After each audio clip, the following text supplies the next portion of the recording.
Nag-aaral ako eh. May quiz kami bukas. Pero sige, laro tayo.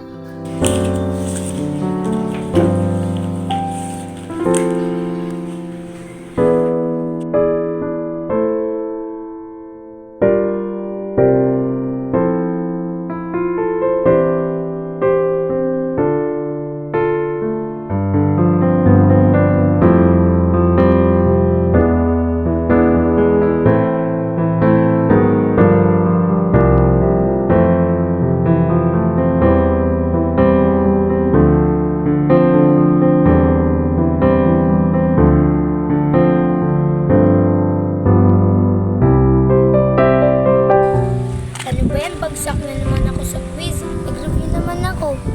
Bawi na lang next time.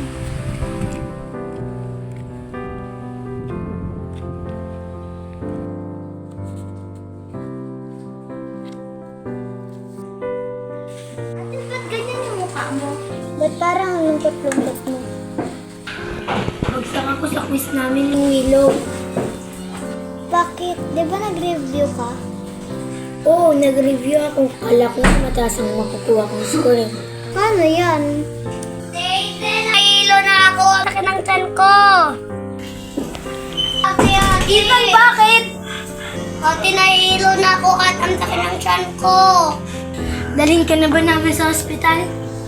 Ate, di ba strong na tayo? Oo, Ethan, strong tayo. Pero Ethan, Ate Hazel, wag na nga. Sige, maghiga ka lang dyan at magpahinga ka dyan, ha? Oo, ate.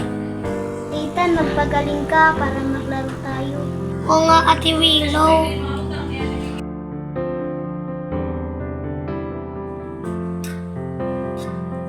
Ethan, nagluto si ate ng favorite mo na pancit canton. Talaga, ate? Oo, ito. Ate, ako meron din. Sorry, Willow Si Ethan ng laruan ko. Ano ba yan? Si Ethan na naman? Willow, may sakit kasi si Ethan. Ano naman? Willow! Makalis nga dito! Ayoko na nga dito! Willow! Willow! Ate Willow! Hayaan mo na sa Ate Willow mo. Kain ka lang dyan para gumaling ka na. Oo, ate.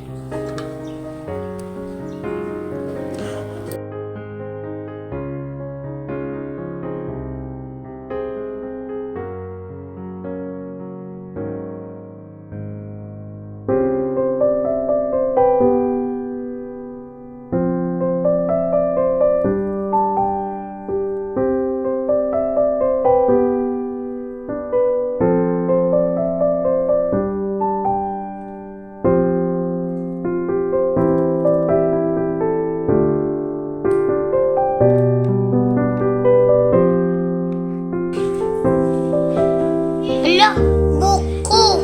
Ate Hazel, tingnan mo to. Ate Hazel, tara dito. May titingnan lang sa'yo. Ano yun, Ethan? Ate, tingnan mo to.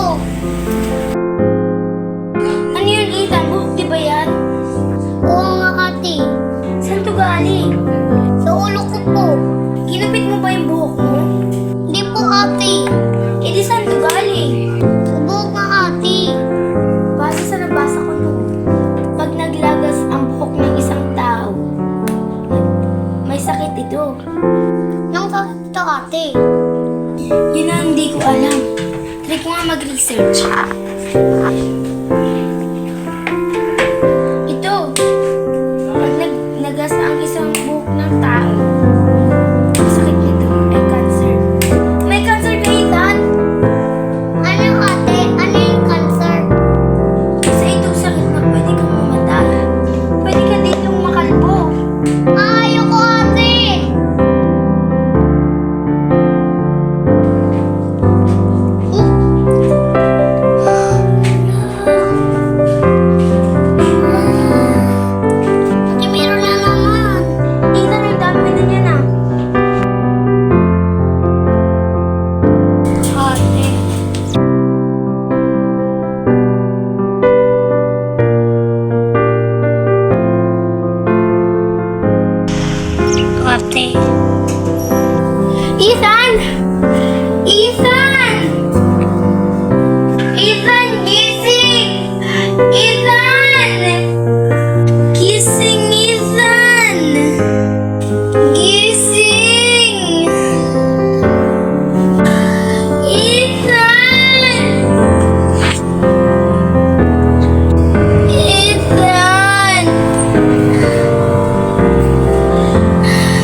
yan?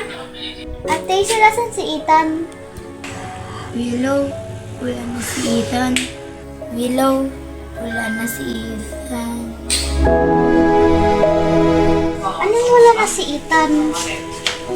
Nawala siya nung nakaraang linggo. Ba't di mo sinabi sa akin? Wala ka naman dito ah. Saan ka nga pala pumunta? Naligaw ako eh. Hindi ko alam kung saan ako nakapunta. Okay lang yun, importante andito ka na.